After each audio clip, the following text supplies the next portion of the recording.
Hello everyone, welcome to force academy. বন্ধুরা, তোমরা যারা এই বছর মাধ্যমিক বা উচ্চ মাধ্যমিক দিয়েছো, তোমরা যারা আর্মিতে জয়েন করতে চাও আফটার মাধ্যমিক বা উচ্চ মাধ্যমিক দেবার পরে, তাহলে অবশ্যই তোমরা ভিডিওটা শেষ পর্যন্ত দেখো। তুমি যদি এইচএস দিয়েছো এই বছর, তোমার যদি বয়স ধরে নাও এখন 18 বছর, তাহলেও তুমি কিন্তু ইন্ডিয়ান আর্মিতে জয়েন করতে পারবে। কারণ ইন্ডিয়ান আর্মিতে জয়েন করতে মিনিমাম যে বয়স লাগে সেটি কিন্তু 17.5 বছর হলেই তুমি কিন্তু আর্মিতে জয়েন করতে পারবে। অনেকে রয়েছে যে উচ্চ মাধ্যমিক দেওয়ার পরে কলেজে পড়ে, কলেজে পড়ার পরে এমএ করে, তার সঙ্গে সঙ্গে বিএড করে, ডিএড করে, অনেক কিছু করে, শেষ পর্যন্ত সে কিন্তু বেকার থেকে যায়। তার যে বয়স 17.5 থেকে যে 23 বছর বয়স, এই বয়সটা সে কিন্তু শেষ করে ফেলে। তারপরে সে কিন্তু আর ভাবে না যে আমি কি করব বা কি করব, সে কিন্তু হতাশাগ্রস্ত হয়ে যায়। তো একটা যে সঠিক গাইড সে কিন্তু পায় না এবং সে কিন্তু তার লাইফটা শেষ করে ফেলে। তো তোমাদের যাদের স্বপ্ন রয়েছে তাদের তো একটা টার্গেট থাকবেই যে তাকে গাইড না দিলেও সে কিন্তু গাইড খুঁজে নেবে। আর যাদের স্বপ্ন নেই তারা তো যাবে না। তো অনেকে রয়েছে যারা ডিফেন্সে যেতে চায় না, অনেকের অনেক রকম স্বপ্ন থেকে থাকে, বা অনেকের ডিফেন্সের স্বপ্ন থেকে থাকে, তবুও সে কিন্তু সঠিক গাইড পায় না। তো আমি তোমাদেরকে ভিডিওর মাধ্যমে স্টেপ বাই স্টেপ বলে দেবো আফটার 10th এবং এইচএস পাস করার পর, 12 ক্লাস পাস করার পর তুমি কিভাবে আর্মিতে জয়েন করতে পারবে। দেখো, উচ্চ মাধ্যমিক পাস করার পর আর্মিতে অনেক পোস্ট পেয়ে যাবে। তবে তোমাদেরকে আমি সবার প্রথমে একটা কথা বলছি।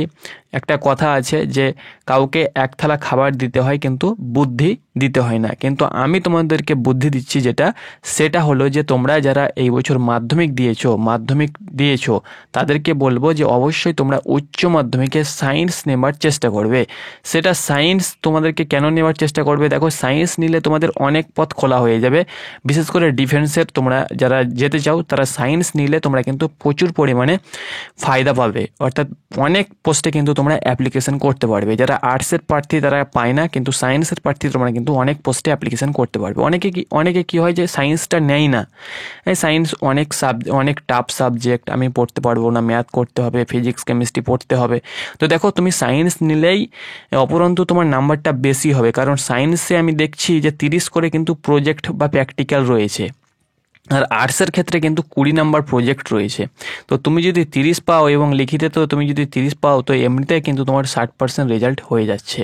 আর আর্টসে তুমি যদি প্রজেক্টে 20 পাও এবং লিখিততে 30 পাও, তাহলে 50 হচ্ছে। তাহলে তুমি কিন্তু সায়েন্সে বেশি নাম্বার পাচ্ছ। একটু পড়াশোনা করলেই তোমার কিন্তু অনায়াসে 50% রেজাল্ট হয়ে যাবে। আর বেশি দরকার নেই, সায়েন্স নিয়ে 50% থাকলেই তুমি কিন্তু অনেক পোস্টে অ্যাপ্লিকেশান করতে পারবে। তো আমি প্রথমত তোমাদেরকে বলবো, বা তোমার যদি কোনো ভাই সবে মাত্র মাধ্যমিক দিয়েছে, তাকে অবশ্যই তোমরা এই জ্ঞানটা অবশ্যই দেওয়ার চেষ্টা করবে। তো দেখো, তুমি উচ্চ মাধ্যমিক দিয়েছো, উচ্চ মাধ্যমিকের পর আর্মিতে তোমরা অনেক পোস্ট পেয়ে যাবে। সাপোজ এক্সাম্পল আমি তোমাদেরকে বলে দিচ্ছি, অগ্নিপথ স্কিমের মাধ্যমে তুমি যদি যাও, তাহলে তুমি কোন কোন পোস্টগুলো পাবে এক নজরে দেখে নাও। আরও অন্যান্য পোস্টের ব্যাপারে তোমাদেরকে বলছি। দেখো, তুমি যদি অগ্নিবীরে যেতে চাও, অর্থাৎ যেটা 4 বছরের চাকরি, পার্মানেন্ট হবার পরে কিন্তু তোমাদেরকে রেখে দেওয়া হবে। তারপরে কিন্তু তোমাদেরকে 25% তোমাদের রেখে দেওয়া হবে, বাকি কিন্তু রিটায়ার করে দেওয়া হবে। তো এখানে তোমরা দেখতে পাচ্ছ অগ্নিবীর জেনারেল ডিউটি। অগ্নিবীরের তুমি যদি অগ্নিবীরে যেতে চাও, তাহলে জিডি পাবে উচ্চ মাধ্যমিক পর বা মাধ্যমিক পর, টেকনিক্যাল পাবে উচ্চ মাধ্যমিক পর, ক্লার্ক পাবে উচ্চ মাধ্যমিক পর, এবং ট্রেডসম্যান পাবে মাধ্যমিক পর, এবং ট্রেডম্যান 8 পাস সেটা পাবে 8 পাস পর। ওকে, তো উচ্চ মাধ্যমিক দিলে কি কি পোস্ট পাচ্ছ, এটা তোমাদের অগ্নিবীর। এবার তুমি যদি ভাবো যে আমি অগ্নিবীরে যেতে চাই না দাদা, আমি পার্মানেন্টে যেতে চাই, তাহলে পার্মানেন্টে তুমি যদি যেতে চাও, তাহলে কি পাচ্ছ? নার্সিং অ্যাসিস্ট্যান্ট পাচ্ছ। ওকে, এইচএসের পর যদি তুমি কলেজ লাইনে না পড়ো, যদি তুমি ডি ফার্ম বা বি ফার্ম করো, সেটা কিন্তু ভালো একটা কোর্স বলা যায়। তুমি কিন্তু ইন ফিউচার তুমি কিন্তু একটা মেডিসিনের দোকান কিন্তু খুলতে পারবে। তো সেটা কিন্তু তুমি করতে পারো, ডি ফার্ম বা বি ফার্ম। সেটা যদি করো, তাহলে কিন্তু তুমি সিপাই ফার্মাতে অ্যাপ্লিকেশন করতে পারবে। ওকে, সিপাই ফার্মাতে অ্যাপ্লিকেশন করতে পারবে। তার সঙ্গে সঙ্গে তুমি যদি উচ্চ মাধ্যমিকের পর হোটেল ম্যানেজমেন্টের কোর্সটা করতে পারো, তাহলে তুমি কিন্তু আর্মিতে যে ক্যাটারিংয়ের ভ্যাকান্সি বার হয়েছে, এই বছর বার হয়েছে, তো সেরকম তুমি ক্যাটারিংয়েও কিন্তু অ্যাপ্লিকেশন করতে পারবে। তাছাড়াও জেসিও রয়েছে, হাবিলদার এডুকেশন রয়েছে, অনেক পোস্ট কিন্তু বার হয়ে থাকে। এগুলো কিন্তু তোমাদের রেগুলার ক্যাডার হিসাবে। এবার তুমি যদি অফিসার র্যাঙ্কে যেতে চাও তাহলে এনডিএ আছে, সিডিএস আছে, সেগুলো তোমাদের ইউপিএসসি লেভেল হয়ে যাচ্ছে। এবার আর্মির লেভেলের আমি তোমাদেরকে বলে দিচ্ছি, যেমন তোমাদের টিজিসি রয়েছে, টেকনিক্যাল গ্র্যাজুয়েট কোর্সের মাধ্যমে তুমি কিন্তু ইন্ডিয়ান আর্মিতে অফিসার র্যাঙ্কে যেতে পারবে। তার সঙ্গে সঙ্গে এনসিসি তুমি যদি নিতে পারো, তাহলে এনসিসি তুমি যদি সি সার্টিফিকেট হোল্ডার হয়ে থাকো, তাহলে এনসিসি সি বালাদের জন্য একটা ভ্যাকান্সি বার হয় প্রতিদিন, এনসিসি স্পেশাল এন্ট্রি কোর্স বলে, সেটার মাধ্যমেও তুমি কিন্তু অফিসার র্যাঙ্কে যেতে পারবে। এখন তোমাদের টিজিসিতে অ্যাপ্লিকেশান চলছে, এটার মাধ্যমে তুমি কিন্তু যেতে পারবে। আরও অন্যান্য ভ্যাকান্সি বার হয়, তার মাধ্যমে তুমি কিন্তু অফিসার র্যাঙ্কে যেতে পারবে। ওকে, তো অনেক কিছু তোমাদের পয়েন্ট রয়েছে, যে কোনো মাধ্যমে তুমি কিন্তু আর্মিতে যেতে পারবে। তো এই ভিডিওর মাধ্যমে আমি তোমাদেরকে বলে দিচ্ছি, তুমি যদি আফটার 10th এবং 12 ক্লাস পাস হবার পরে তুমি যদি আর্মি হতে চাও, আর্মি জিডি হতে চাও, তাহলে অবশ্যই ভিডিওটা শেষ পর্যন্ত দেখো। এই ভিডিওর মাধ্যমে আমি তোমাদেরকে জিডির ব্যাপারটা পুরোপুরিভাবে ক্লিয়ার করে দেব। তো দেখো, তোমরা বলবে কি দাদা এই ভ্যাকান্সি কখন বার হয়? তো দেখো, প্রতি বছর তোমাদের মার্চ মাসে কিন্তু এই ভ্যাকান্সি বার হয়। অল ওভার ইন্ডিয়া মিলিয়ে ভ্যাকান্সি বার হবে, তোমাদেরকে সেখানে কিন্তু ফর্ম ফিল আপ করতে হবে। ওকে, যেমন এই বছর তোমাদের বার হয়েছে, ভ্যাকান্সি ক্লোজ হয়ে গিয়েছে। নেক্সট যাদের বয়স হয়েছে, তোমরা কিন্তু 2026-এ কিন্তু তোমরা আবারও অ্যাপ্লিকেশান করতে পারবে। ওকে, তো এই যে 2026-এ তোমরা অ্যাপ্লিকেশান করতে পারবে, তার আগে তোমাদেরকে বলে দিচ্ছি, প্রথমে কিন্তু সিবিটি এক্সাম হবে। তাহলে তোমরা কি 2026-এর জন্য বসে থাকবে? না, বসে থাকলে হবে না। এই যে তোমাদের 2025 থেকে এখন মে চলছে, তো মে মাস থেকে 2026-এর মার্চ মাস পর্যন্ত এই যে সময়টা তোমরা পাচ্ছ, এই সময়টা কি করবে, সিবিটি যে এক্সামটা হবে, সিবিটি এক্সামের জন্য যে সিলেবাস রয়েছে, যে পোস্টে অ্যাপ্লিকেশন করবে, সেই পোস্টের সিলেবাস অনুসারে তুমি কিন্তু পড়াশোনা শুরু করে দিতে পারো। তো এবার আমি তোমাদেরকে বলে দিচ্ছি, তুমি যদি জিডিতে যেতে চাও, অন্যান্য ভ্যাকান্সি আমি তোমাদেরকে বলে দেবো, ভ্যাকান্সি বার হয় তখনও কিন্তু আমরা ডিটেলসে তোমাদেরকে ভিডিও দিয়ে থাকি। তো এটা কিন্তু স্পেশালি কিন্তু জিডির জন্য। তো দেখো, অগ্নিবীর জেনারেল ডিউটি হতে চাইলে এটা কিন্তু আফটার 10th পাস হলেই তুমি কিন্তু হতে পারবে, আফটার 10th পাস হলেই। ওকে, আর 12 ক্লাস পাস হলে তোমরা টেকনিক্যাল আছে, নার্সিং অ্যাসিস্ট্যান্ট রয়েছে, ক্লার্ক রয়েছে। তোমার যদি হাইট কম থাকে, অনেকে রয়েছে কি আমার তো হাইট কম, আমি হয়তো আর্মিতে যেতে পারবো না, কিন্তু না, তোমার জন্যও কিন্তু আর্মির রাস্তা খোলা আছে। তোমার কি পোস্ট রয়েছে, তুমি এনডিএতে যেতে পারো, সিডিএস এর মাধ্যমে যেতে পারো। তাছাড়াও তুমি যদি ভাবো যে ওটা হাই লেভেল হয়ে যাচ্ছে, তাহলে তোমার জন্য এই যে পোস্টটা রয়েছে, এই পোস্ট কিন্তু তোমার জন্য খোলা রয়েছে। Agniveer clerk store keeper technical, ভালো পোস্ট, দুর্দান্ত পোস্ট। এটা কিন্তু সায়েন্স, কমার্স এবং আর্টসের প্রার্থীরা আবেদন করতে পারবে। তবে উচ্চ মাধ্যমিকে কিন্তু ম্যাথ বা অ্যাকাউন্টিংস বা বুক কিপিং সাবজেক্টটা কিন্তু থাকতেই হবে। উচ্চ মাধ্যমিকে তোমার পিওর যদি আর্টস থেকে থাকে, যেমন ইতিহাস, ভূগোল, অনেকে রয়েছে দর্শন নিয়ে নেয়, এই নিয়ে নেয়, সেই নিয়ে নেয়, তাহলে কিন্তু হবে না। ওকে, তো দেখো, তোমাদেরকে বলে দিচ্ছি যে মাধ্যমিকে কত নাম্বার পেলে তুমি আফটার 10th পরে তুমি অগ্নিবীর জেনারেল ডিউটিতে যেতে পারবে। তো দেখো, মাধ্যমিক পাস হতে হবে, মাধ্যমিকে কিন্তু 45% নাম্বার থাকতে হবে টোটালি। আমি স্কুল বোর্ডের কথা বলছি, স্কুল বোর্ডে 7খানা সাবজেক্ট রয়েছে, মানে 45% হতে হলে তোমাকে মিনিমাম 320-এর ওপরে কিন্তু নাম্বার থাকতে হবে। ওকে, টোটালে হয়ে গেল। যাদের মাদ্রাসা বোর্ড, তাদের 9খান সাবজেক্ট রয়েছে, কাউরির 12খানা সাবজেক্ট রয়েছে, তো তারা হিসাব করে নেবে টোটালে যেন 45% নাম্বার থাকে। আর 5খানা সাবজেক্ট, 7খানা সাবজেক্ট রয়েছে, তার মধ্যে 5খানা সাবজেক্টে কিন্তু 33-এর উপরে থাকতেই হবে। 2খানা সাবজেক্টে তোমার যদি না থাকে, ধরে নাও আমি কথাই বলছি, তোমার বাংলাতে নেই, বা হয়তো ভূগোলে নেই, বা হয়তো ম্যাথে তুমি 29 পেয়েছো বা 26 পেয়েছো, তবুও চলবে, কিন্তু 5খানা সাবজেক্টে 33-এর উপরে থাকতেই হবে, তাহলে তুমি কিন্তু অগ্নিবীর জেনারেল ডিউটিতে আবেদন করতে পারবে। ওকে, নেক্সট হয়ে গেল যে বয়স হতে হবে কিন্তু তোমাদের 17.5 থেকে 21 বছরের মধ্যে। আর তুমি যদি গোর্খা হয়ে থাকো, তাহলে সিম্পলি 10 পাস হয়ে থাকলে আবেদন করতে পারবে। এক্ষেত্রে কিন্তু তোমাদের কোনো প্রকার পার্সেন্টেজ লাগবে না।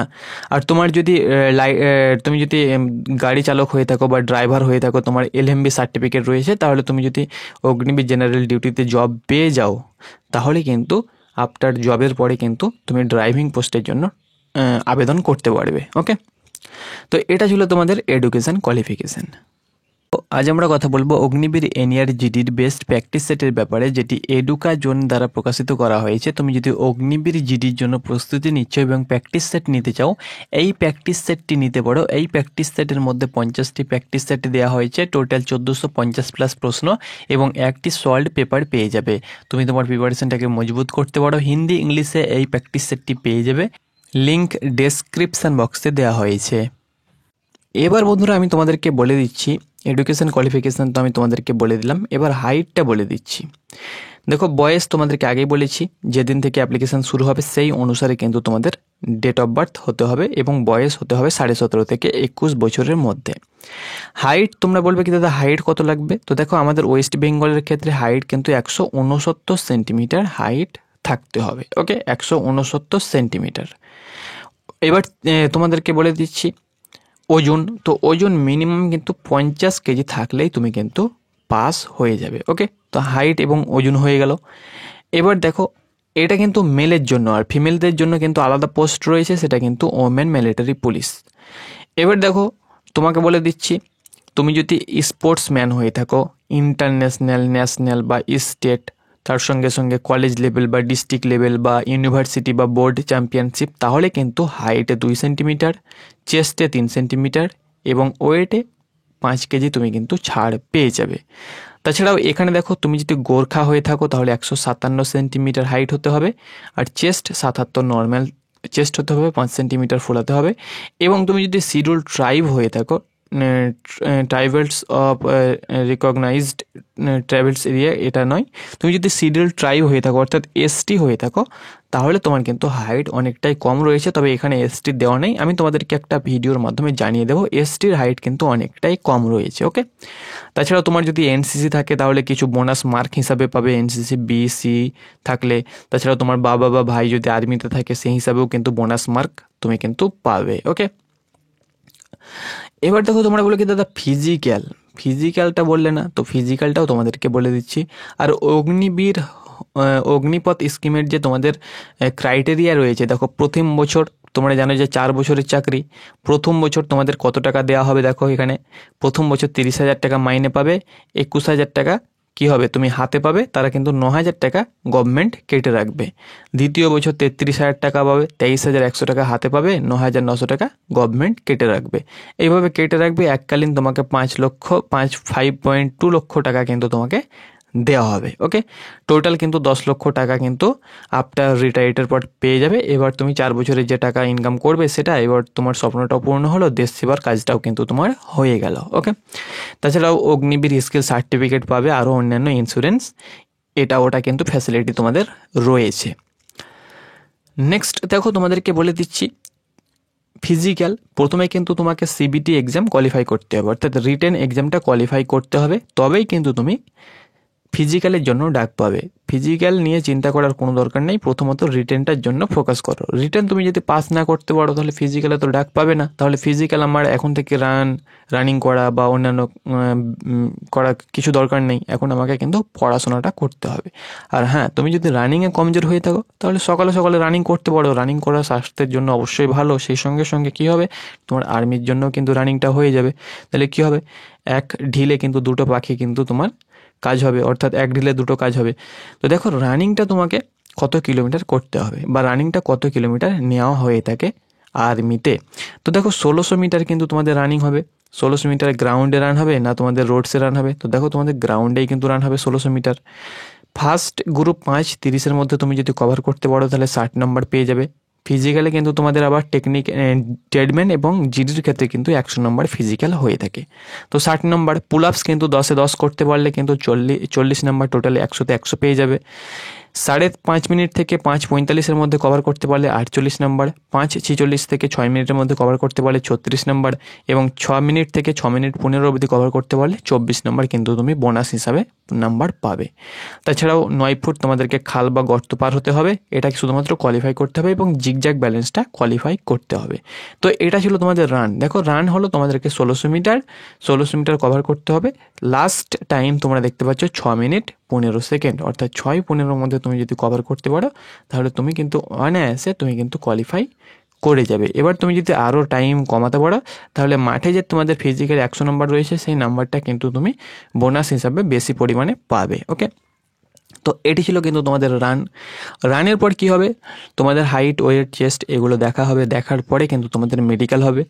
মেডিকেল হওয়ার পরে কিন্তু তোমাদের অ্যাডাপ্টিবিলিটি টেস্ট হবে। অ্যাডাপ্টিবিলিটি টেস্টের পরে মেডিকেল হবে, আগে মেডিকেল হবে না। ওকে, তো অ্যাডাপ্টিবিলিটি টেস্ট দেখো, এর আগেও কিন্তু অ্যাডাপ্টিবিলিটি টেস্ট তোমাদের লিখেছিল, কিন্তু হয়নি। যদি হয় তো আমরা গ্রাউন্ড থেকে খোঁজ খবর নিয়ে তোমাদেরকে জানিয়ে দেবো যে অ্যাডাপ্টিবিলিটি টেস্টটা কি। একদম সিম্পল, কিছু করতে হবে না, আমি তোমাদেরকে বলে দেবো, এখন আমি চাপ দিচ্ছি না। আর মেডিকেলে তোমরা জানো যে মেডিকেলে কী কী পার্টসগুলো চেক হয়।